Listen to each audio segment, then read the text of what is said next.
이제 1장을 이제 공부하겠습니다. 여러분들 이사야 1장 피세요. 1장을 피시고 프린트는 페이지 6페이지를 펼쳐 놓기 바랍니다. 자, 그러면 이제 홍 집사님 이사야 1장 1절에서 17절을 읽을 텐데 여러분들이 이 1장 1절에서 17절이 아주 중요한 본문이에요. 이사야 1장 1, 네? 1장. 프린트요? 프린트가 왜 4페이지밖에 없어요? 프린트는 지금 여러분들 6페이지를 펼치시기 바랍니다. 네. 네네네. 프린트는 6페이지를 펼치시고 제 강의는 이사야 1장 1절에서 17절 홍 집사님 읽으세요.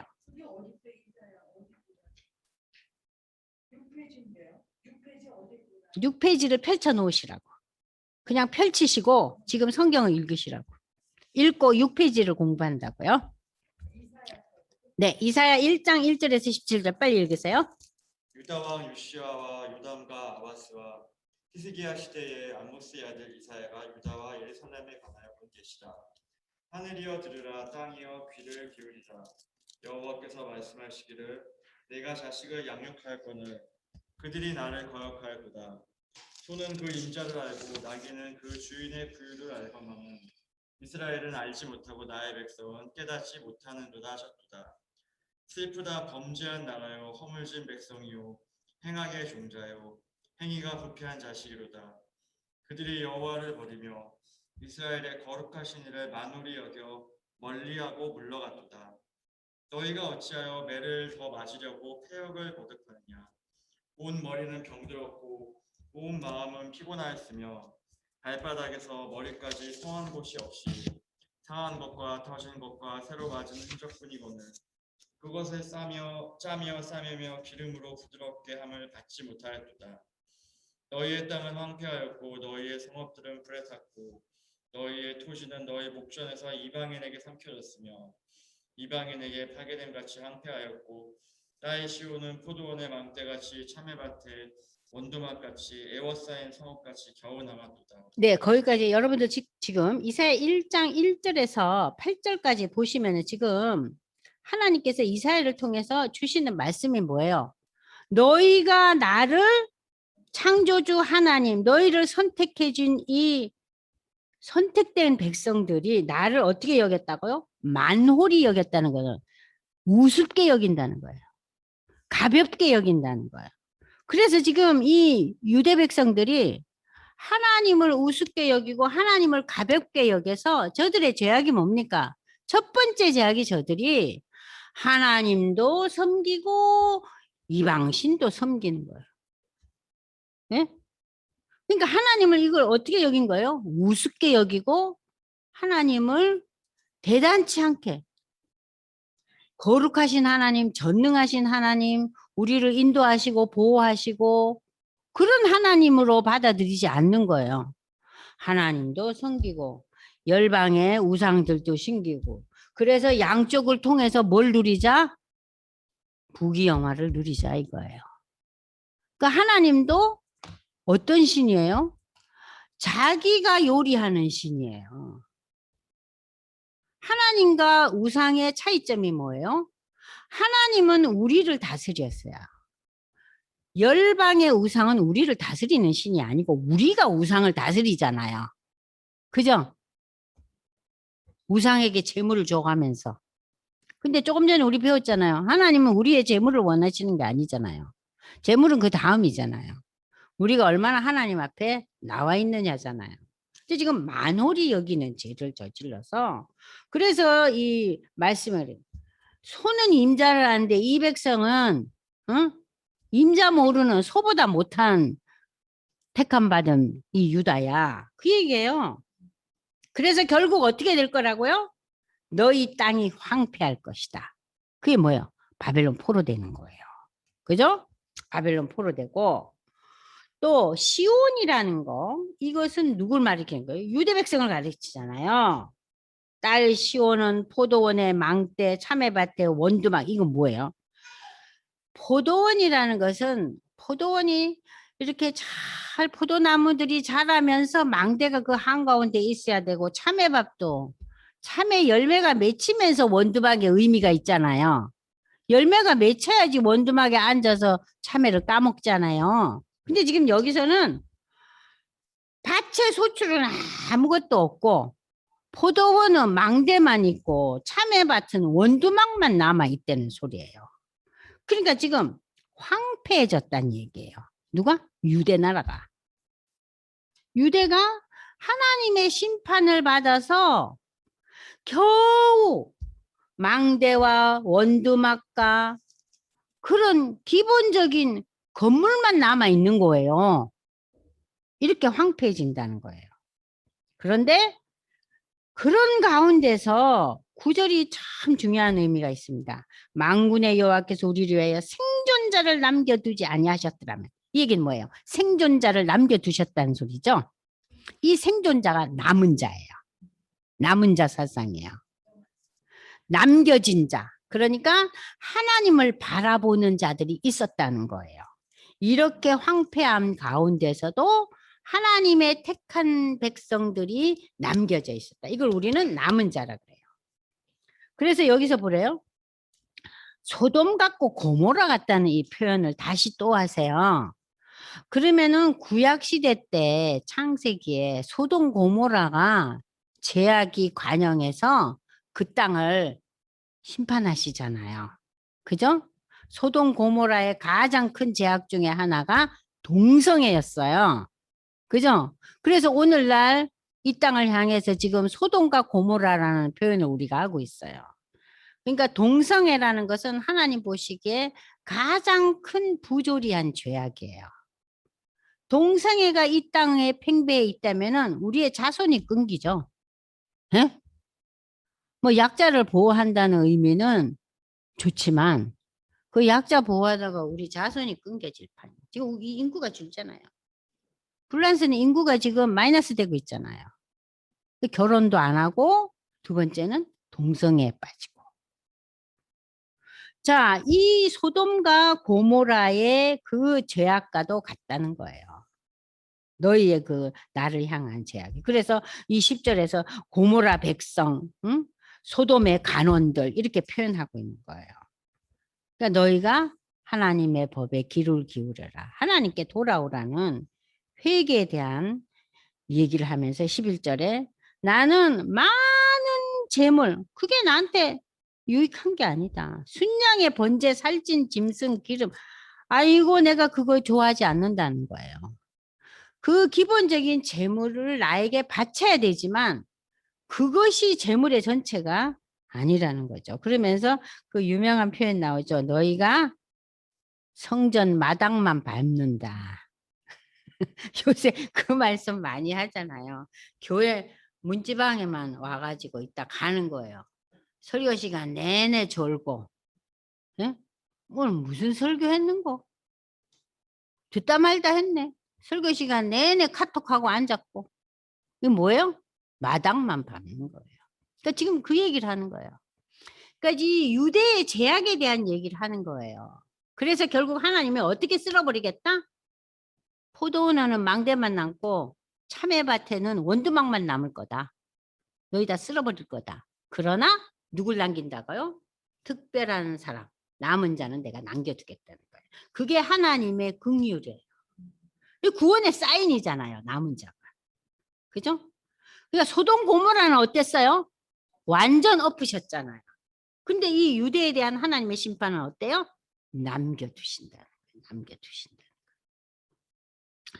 자, 그래서 지금 이제 우리 집사님 읽으셨지만 그 뒤에 쭉 이제 시간이 없으니까 제가 설명할 테니까요. 너희가 15절에 손을 펼 때에 내 눈을 너희에게서 가린다 그랬어요. 하나님하고 이렇게 손 들어서 그 모세가 기도했잖아요. 아론과 홀이 손을 양속에서 잡았잖아요. 아멜렉의 전쟁에서. 손을 피고 기도할지라도 나는 듣지 않겠다는 거예요. 왜냐? 네 손에 피가 가득하다. 죄악이 가득하다는 거예요. 그러니까 너는 씻고 깨끗이 하라. 악한 행실을 버리라.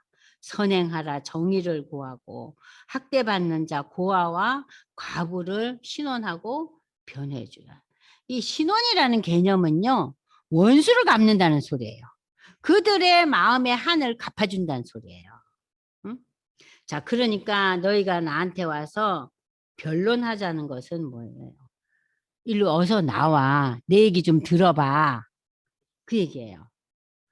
그러면 너희가 나오기만 하면은 너희 죄가 못 같을지라도 유명한 표현이죠. 주홍 같을지라도 눈과 같이 휘어지고 진홍 같을지라도 양털같이 희게 되리라. 여기서 이제 18절에 그 예수의 보혈의 공로로 우리가 어떻게 됩니까? 우리의 죄악이 흰 눈처럼 휘어진다는 그 배경이 여기에 있는 거예요. 그래서 너희가 하나님 앞에 다 나와서 회개만 한다면 너희는 천지 만물을 창조하신 그 하나님의 섭리 가운데서 땅의 아름다운 소산을 먹을 것이다. 황폐한 땅이 기름진 땅으로 바꿔질 것이다. 그러나 거절하면 어떻게 된다고요? 너희는 멸망의 칼에서 벗어날 수가 없다는 게 20절까지의 얘기예요. 자, 그러면서 이제 여기 여러분들이 21절에서 31절에 대한 내용이 이제 어디에 나오냐? 여러분 6페이지 프린트로 나와갑니다. 타락한 유다에게 하나님은 선지자 이사야를 통해서 회개를 촉구하고 있죠. 당시 유다는 아수르의 위협을 받고 있었잖아요. 이미 북왕국은 아수르에 멸망했고 그러나 유다는 하나님을 멀리하고 소홀히 여기면서 죄악에 물들어요. 그러니까 하나님도 섬기고 열방의 신들도 섬기고 어떻게 하면은 부귀영화를 누릴 것이냐. 이 신도 섬기고 저 신도 섬기고. 저들은 신앙적으로 도덕적으로 모두 타락하여 있습니다. 하나님은 타락한 저들의 제사와 예물을 기뻐하지 아니하시고 이를 헛된 제물이라 하시면서 죄가 만연한 저들의 기도에 하나님은 듣지 않는다 그러셨죠? 그래서 10절에서 소돔의 간원으로 고모라의 백성으로 유대 백성을 지칭하고 계십니다. 자, 16절에서 20절에서 우리가 지금 봤죠? 그러나 회개하고 삶을 통해서 정의를 구하고 성의를 한다면 선행을 배우면 너희에게 죄용서함을 받고 너희 죄가 양털같이 휘어질 것이다. 붉은 너희 죄가. 그러면서 땅의 아름다운 소산을 너희가 즐길 것이다. 그러나 거절하면 하나님의 심판은 여지없이 임한다는 얘기예요. 자, 그러면서 여러분들 여기 22절을 한번 펼쳐보세요. 자, 22절. 내 은은 찌꺼기가 되었고 내 포도주에는 물이 섞였다 그랬어요. 여러분들 은이 99% 은, 100% 은이 돼야지 은수저가요. 반짝반짝해요. 그러지 않으면 은수저가 시커머리해요. 그죠? 그러니까 너희는 찌꺼기가 많이 불순물이 많은 은 같고 너희의 삶의 지금 현상은 물 탄 포도주 같다는 거예요. 포도주에 물이 타면 맛도 없지만 금세 썩어버려요. 여러분도 한번 집에 가서 오늘 가서 실험을 해보세요. 포도주에 물을 한번 타보세요. 내일 어떻게 되나. 포도주는 변하지 않잖아요. 물 탄 포도주? 불순물이 많이 담겨있는 은과 같은 존재라는 거예요. 누가? 유다의 백성들이. 응? 그러나 하나님께서는 너희가 그 혼잡한 많은 것들을 청결케 하고 25절 다 제하여 버리면은 내가 내 재판관들을 처음과 같이 내 모사들이 본래같이 지금 이 시대의 재판관과 이 시대의 모사들 그러니까 지혜자들 이 시대의 리더들이 죄악에 물들어 있다는 소리예요. 그러나 그들이 하나님께 돌아오게 된다면은 너희가 다시 회복될 것이고 너희의 그 성읍이 의의 성읍이라 신실한 고을이라고 다시 불림을 받을 것이다. 회복될 것이라는 거예요. 그래서 시온은 정의로 구속함을 받고 그 돌아온 자들은 공의로 구속함을 받으리나 그러나 패역한 자와 죄인은 함께 패망하고 여호와의 버린 자도 멸망하다.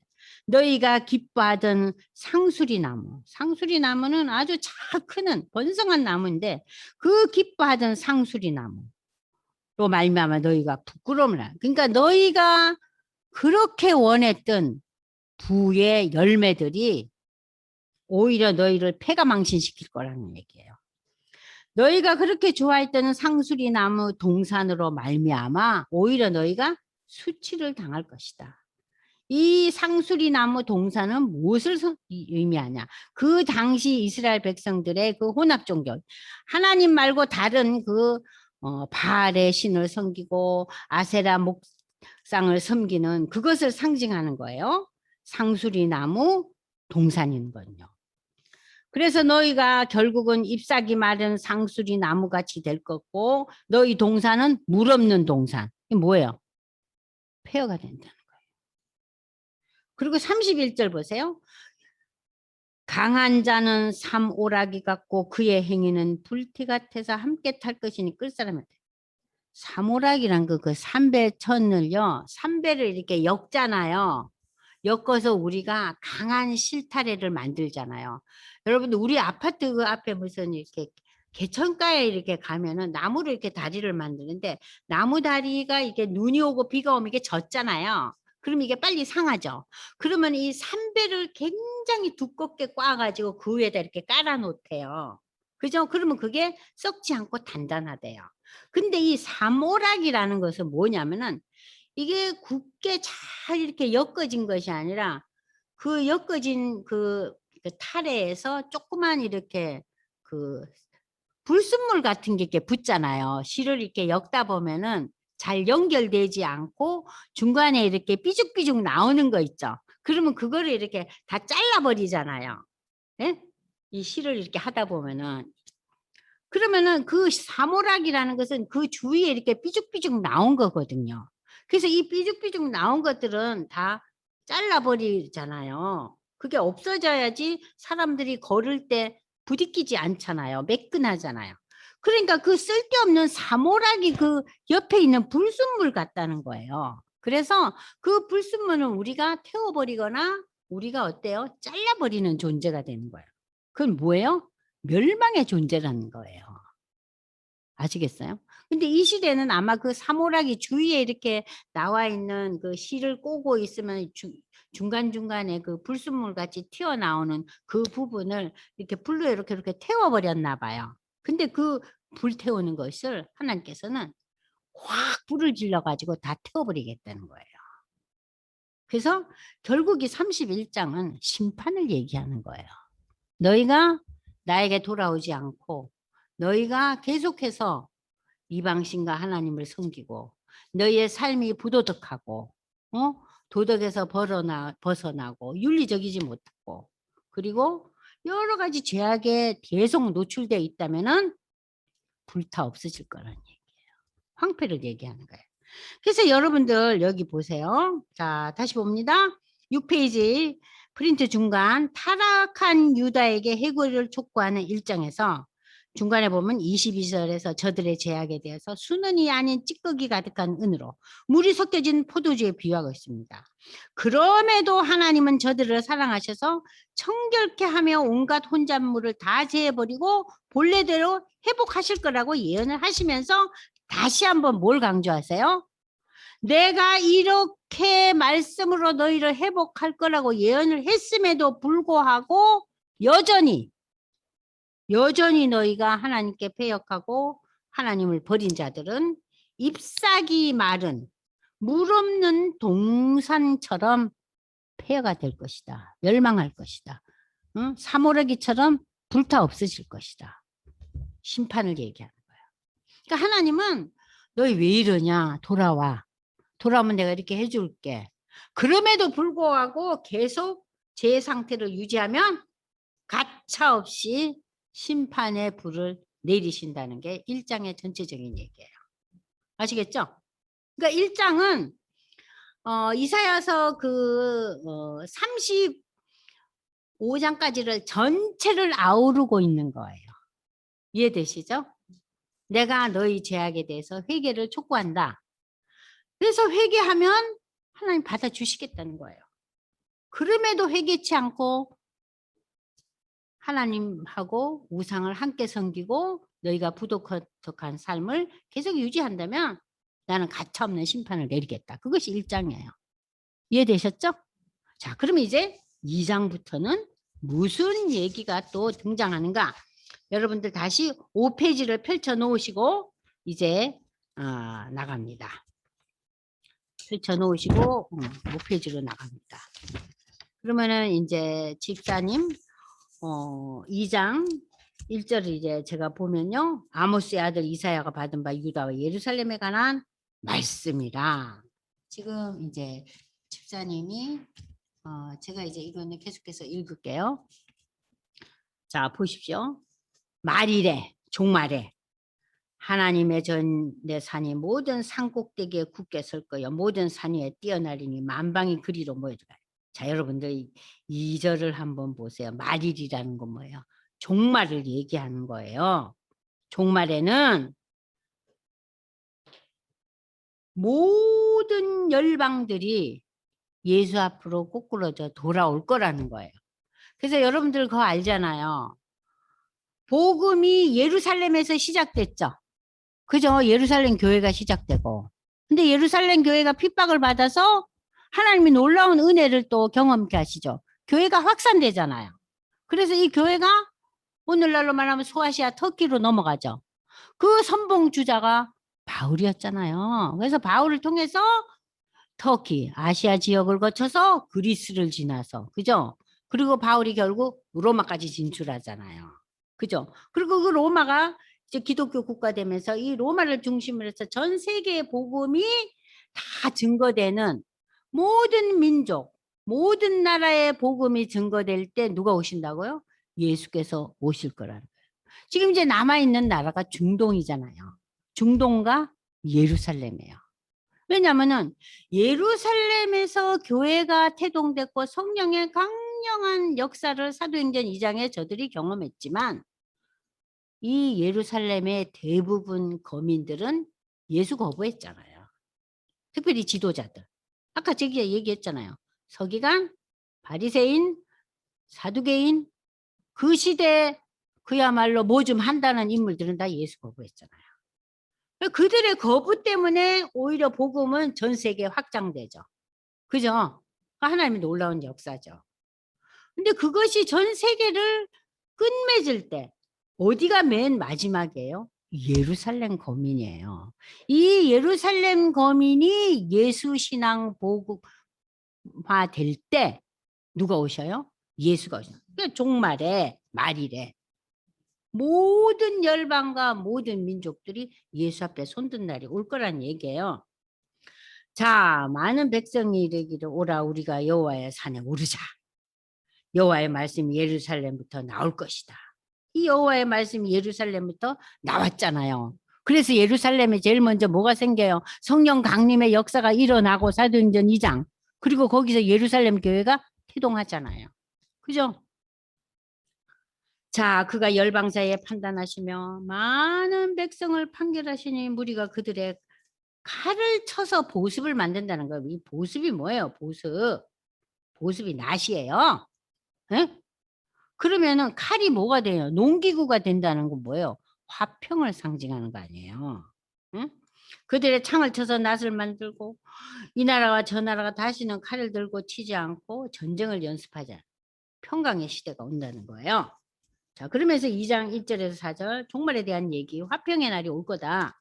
그러면서 5절에 야곱 족속아 와라.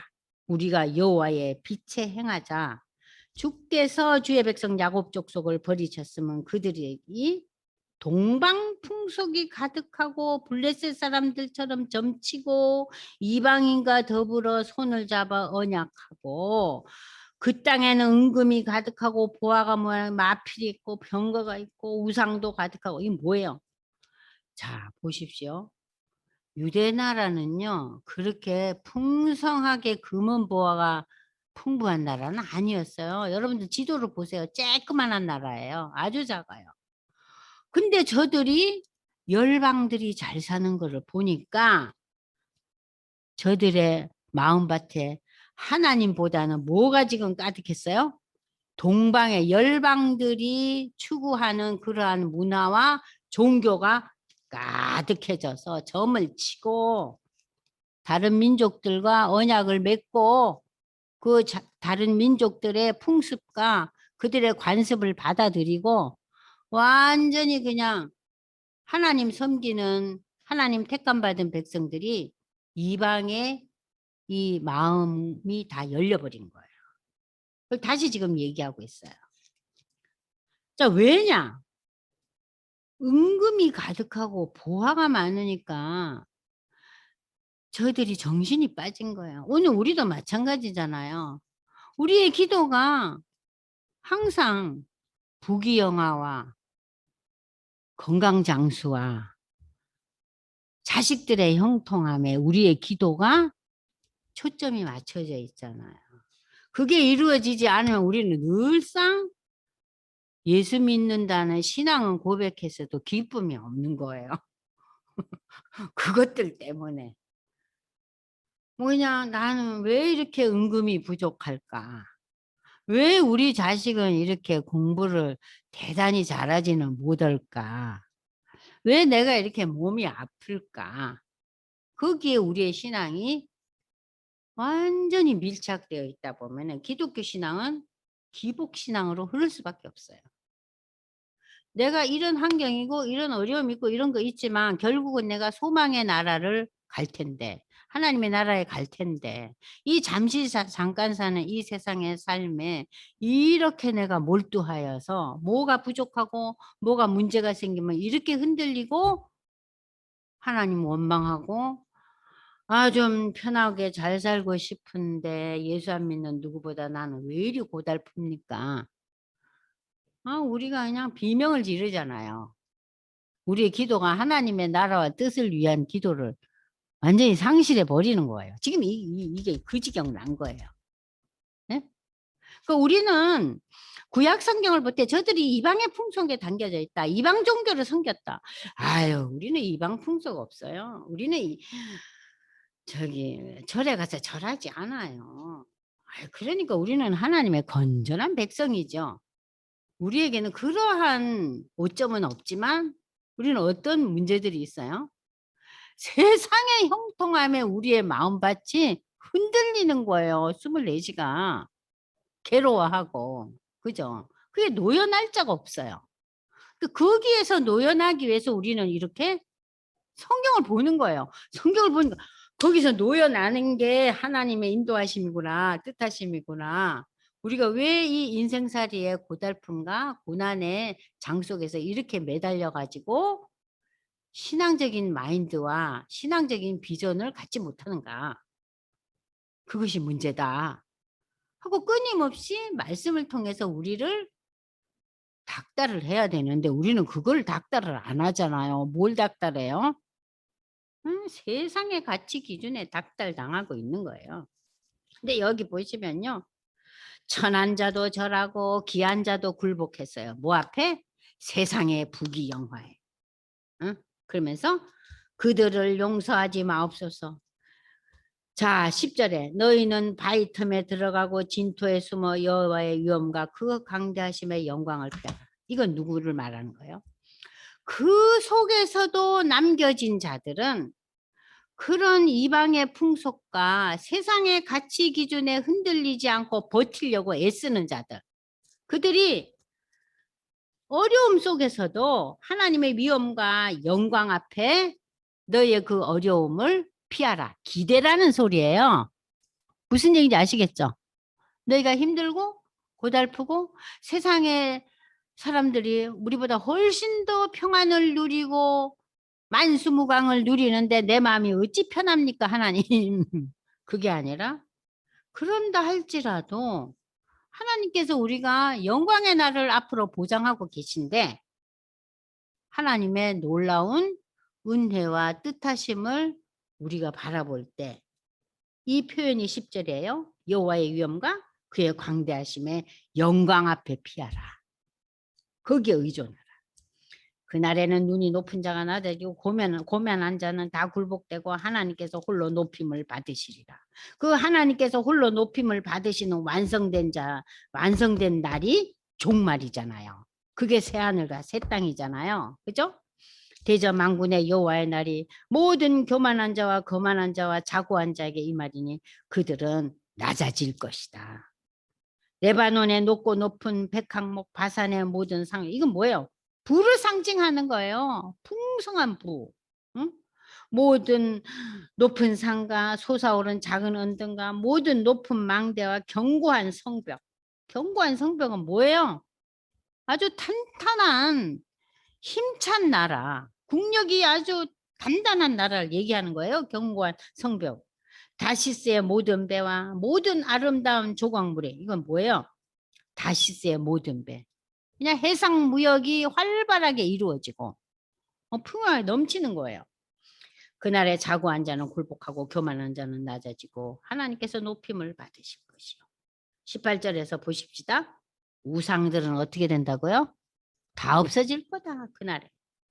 사람들이 아멜과 토굴로 들어가서 여호와께서 땅을 진동시키려고 일어나실 때 그의 이엄과 광대하심의 영광을 피할 것이라. 사람이 자기를 위하여 경배하려고 만들었던 은 우상과 금 우상을 그날에 두더지와 박쥐에게 던지고 두더지와 박쥐라는 거는 뭐예요? 미물단지들 아니에요. 별 의미 없는 동물들이잖아요. 이 박쥐는 뭐 병만 일으키잖아요. 이 코로나가 박쥐에서 왔다며요.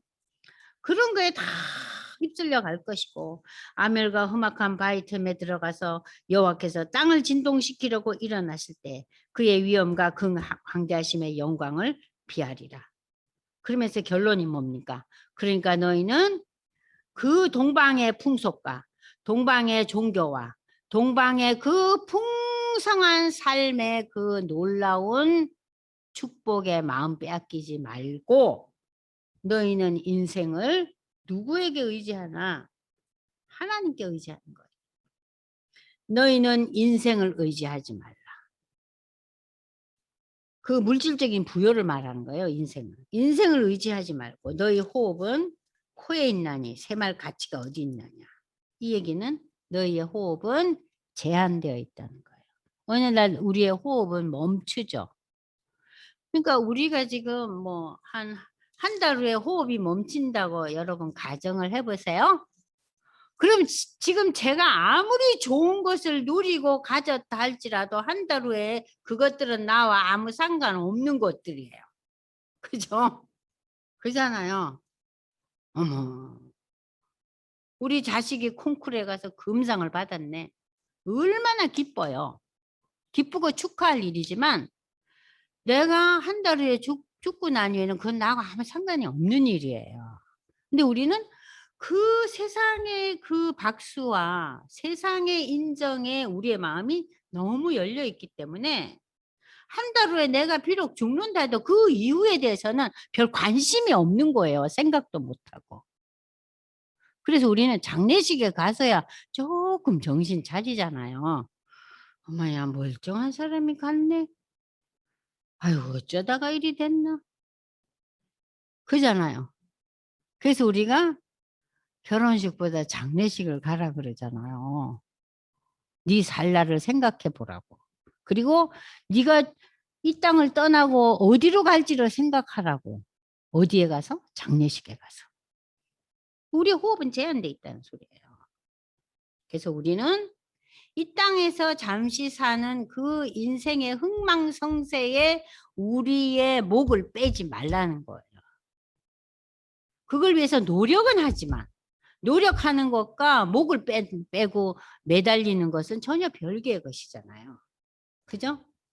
그래서 바울은 고린도전서 15장에 너희가 수고는 하되 어디에 수고하라 그래요? 주 안에서 수고하라 그래요. 그러면 너희의 수고가 결코 헛되지 않는다 그랬어요.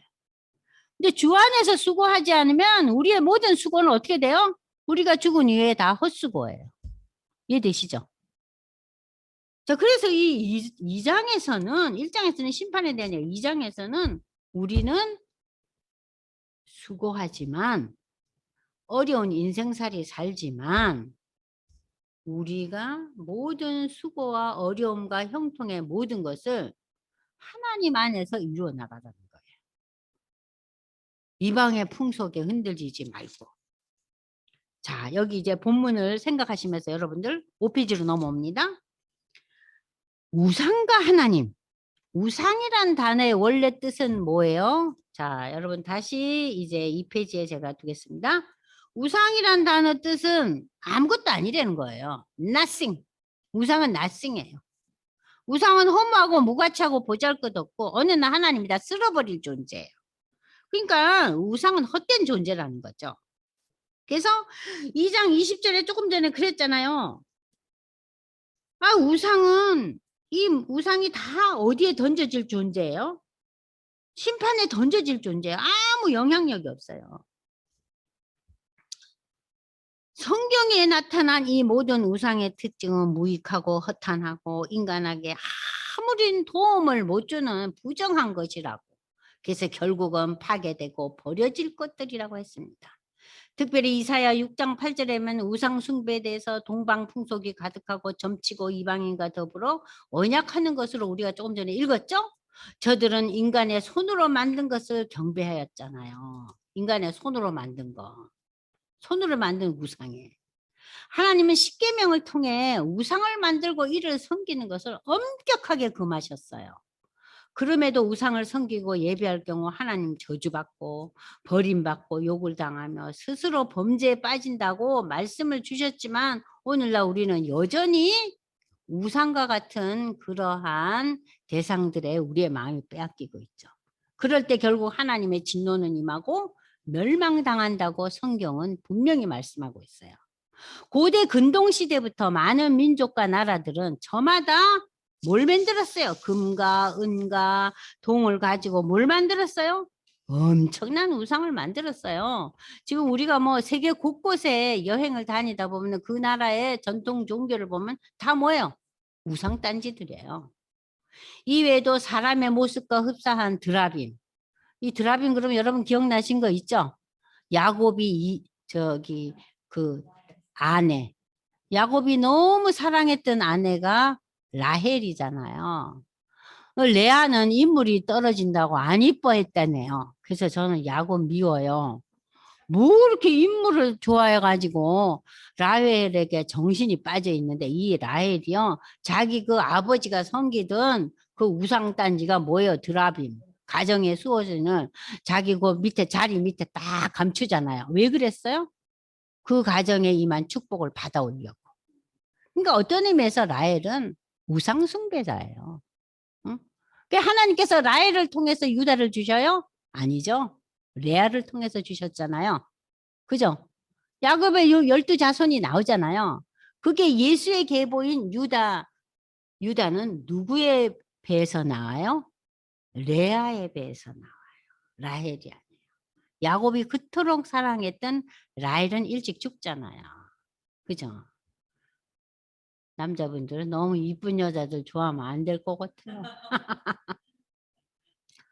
자, 이처럼 사람이 숭배하고자 사람의 손으로 만든 형상들만이 우상이 아닙니다. 하나님 외에 어떤 특정한 대상이나 생각 혹은 사상 또는 뭐 요즘으로 말하면 우리가 예술세계 이 모든 것도 인간이 너무 깊이 빠지고 간절히 사모하는 대상이 된다면 이 모든 것이 우상 숭배에 해당한다고 요한일서는 얘기하고 있어요. 요한일서에. 자, 신약에서 바울사도는 사람이 손으로 만든 우상이 아닌 살면서 음행하고 더러운 일을 탐하고 그리고 이렇게 아주 치사한 사람들 있죠. 이 치사한 사람을 더러운 자라 그랬어요. 앞뒤가 다른 사람들. 그리고 인간의 정욕과 부정, 사욕 이 모든 탐심을 가리켜서 뭐라고 표현합니까? 바울은 에베소와 골로새서에 의하면 다 우상숭배라 그랬어요. 그러니까는 뭔가를 만들어 놓고 손을 비비는 행위만이 우상숭배가 아니에요. 내 마음이 빼앗긴 하나님 외에 뭐 다른 것에 내 마음이 너무 심취되어 있는 거. 그것만이 나의 전부다고 외치는 거. 이건 모두가 다 우상숭배라는 거예요. 유대 열왕들과 이스라엘 백성들은 출애굽 이후에 바벨론 포로로 가기 전까지 계속해서 우상 숭배에 대한 유혹에 빠져 있었어요. 왜냐하면은 저들은 건강한 삶을 원했고 저들은 가난한 사람들처럼 그렇게 농사 잘 짓고 엄청난 농사의 축복을 받고 목축의 축복을 받고 아이고 우리 집 우리의 소가 많이 잘 자라고 양이 많고 그게 너무 시급하고 너무 그것이 저들의 마음을 잡은 거예요. 그러니까는 물질을 섬기고 물질의 마음이 빼앗겨 가지고 섬기던 그 가나안의 바알신가 그들을 섬기는 그 제사의 행위에 이 유대 백성들이 함께 했던 거예요. 자, 그래서 이 포로에서 그러나 그들이 바벨론 포로에서 돌아오면서 우상의 예물 드리는 우상 숭배에서 유대 백성들이 차츰 벗어났어요.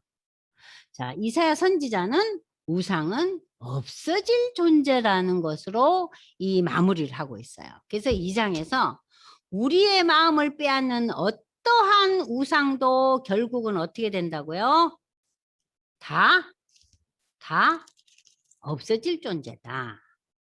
그러면서 이 여러분들 여기 보시면은 메시아 왕국과 여호와의 날에 임할 심판 이게 나오죠. 6페이지 맨 밑에.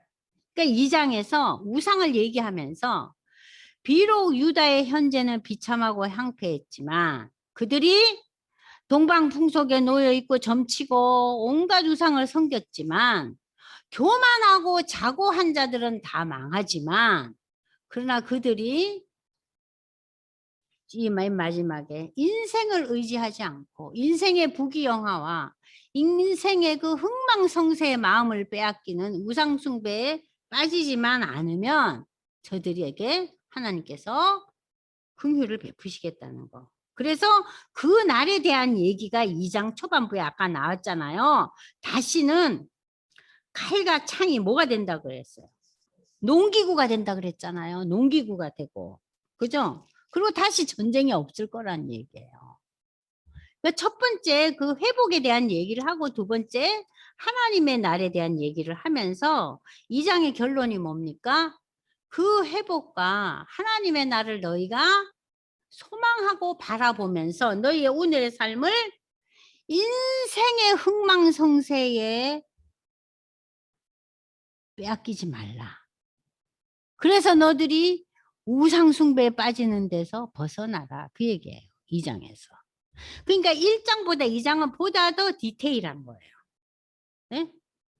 우상숭배에 대해서 보다 더 자세히 설명하고 있어요. 그죠? 우상에 대한 설명을 하면서. 그래서 우상은 결론이 뭐예요? 아무것도 아니다. 이 얘기예요. 우상은 우리에게 아무것도 아니라는 얘기예요. 아무것도 아니라는 얘기입니다. 그래서 여러분들이 지금 여기서 이제 찾아볼 것은요. 이제 홍 집사님이 아까 우리가 그 우리의 우상이라는 것은 우리가 손으로 만든 것만이 우상이 아니라 우리 삶 속에서 우리의 마음을 빼앗기는 게 우상이라 그랬잖아요. 그래서 요한 1서 5장 21절 찾아보겠습니다. 여러분들도 같이 찾아보세요. 요한 1서 5장 21절. 자녀들아 너희 자신을 지켜 우상에게서 멀리하라. 네, 우상에서 멀리하라. 그 다음에 에베소 5장 5절. 에베소 5장 5절. 너희도 정녕 이것을 알거니와 음행하는 자나 더러운 자나 탐하는 자 곧 우상 숭배자는 다 그리스도와 하나님의 나라에서 기업을 얻지 못하리니. 네, 우상 숭배자는 하나님 나라에 들어갈 수 없습니다. 골로새서 3장 5절. 골로새서 3장 5절. 그러므로 땅에 있는 지체를 죽이라. 곧 음란과 부정과 사욕과 악한 정욕과 탐심이니 탐심은 우상 숭배니라. 네, 골로새서의 결론이 나오죠. 인간의 욕심은 뭐예요? 우상 숭배에 해당한다. 그러니까는 바울은 신약에 와서 우상에 대한 경배를 보다 더 현실적으로 설명하고 있어요. 그러니까 여러분들 이사야서에 나오는 이 우상 숭배를 바울 서신과 연결해서 이해하셔야 돼요. 아시겠죠? 네. 자, 나눔과 묵상으로 넘어갑니다. 헛된 재물. 우리 아까 배웠죠? 헛된 재물. 우리의 삶의 열매가 없는 하나님 앞에 드리는 예배와 예물은 하나님 기뻐하시지 않는다는 거였죠. 그죠? 두 번째, 오늘 우리 생활에서 우상 숭배가 어떤 의미를 갖고 있는가? 조금 전에 그 바울이 이야기하고 있잖아요. 우리의 탐심, 그죠? 우리의 욕심, 그죠? 이것은 다른 신을 섬기는 것과 마찬가지로 점치는 것과 마찬가지라 그랬잖아요. 이 욕심을, 이 탐심을. 근데 이 탐심이 얼마나 시시때때로 우리를 흔들어요. 근데 사람에 따라 그 우상 단지가 달라요. 명예가 우상인 사람, 학문이 우상인 사람, 지식이 우상인 사람, 예술이 우상인 사람. 요즘 우리 사회에서 유행하는 게 인문학 강의가 굉장히 유행하고 있어요. 인문학은 지혜와 지식과 예술과 학문의 세계를 다루고 있거든요. 그러니까 인간의 최고의 그 지성과 지혜를 다루고 있어요. 근데 그것이 우리를 평안과 구원의 길로 인도할 수 없어요. 아, 인간이 이런 존재구나 하는 것을 인식시켜 주기는 하지만 죄의 문제를 인문학에서 여러분들 절대로 해답을 얻을 수가 없어요. 근데 좀 배웠다 하는 사람들이 요새 다 인문학 강의 듣느라고 난리예요. 그죠? 인터넷에도 많이 뜨잖아요. 결국 우리가 할 일은 뭐예요? 성경에 돌아와서 하나님의 말씀 앞에서 하나님을 바라보는 것이 우상 숭배에서 벗어나고 우리가 소망을 갖고 구원받은 백성으로서 우리 삶이 오늘의 삶뿐만 아니라 내일의 삶, 사후의 삶까지 예비하고 보장받는 삶이에요. 그러니까 우리는 하늘나라 보험을 들은 거예요. 우리가 얼마나 보험 좋아합니까? 사고 나면 보험 탈라고. 근데 예수 믿는 것이 새하늘과 새 땅에 대한 보험이라니까요. 아시겠죠? 그러니까 지금 우리 마지막 그 2장 20절 마지막 말씀 다시 한번 읽고 오늘 이제 이 시간을 마무리 지으려고 합니다. 홍 집사님 읽어보세요. 2장 20절 시작. 이사야 2장 20절. 너희는 22장. 너희는 인생을 의지하지 말라.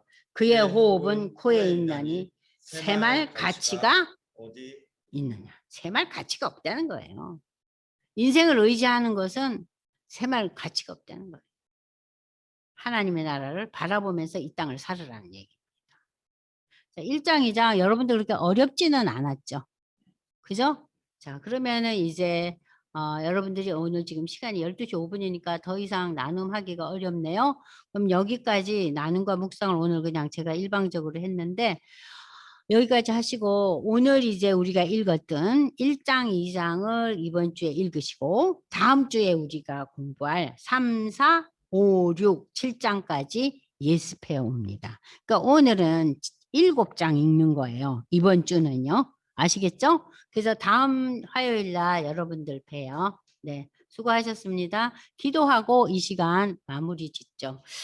하나님 아버지, 참 이 봄에 저희가 이사야서를 읽으면서 하나님의 심판과 또 하나님의 구원에 대해서 메시아의 오심에 대해서 다시 한번 깨닫고 우리가 이 땅의 삶뿐만 아니라 우리가 이 땅을 떠나는 삶에까지 생각하며 준비하는 믿음의 사람으로 더욱 거듭날 수 있도록 하나님 은혜를 베풀어 주시옵소서. 이사야서를 통해서 다시 한번 우리의 신앙이 더욱더 회복되며 하나님 앞에 더 가까이 나아갈 수 있는 귀한 복을 우리 하나님 허락해 주시옵소서. 감사드리며 예수님 이름으로 기도드리옵나이다. 아멘.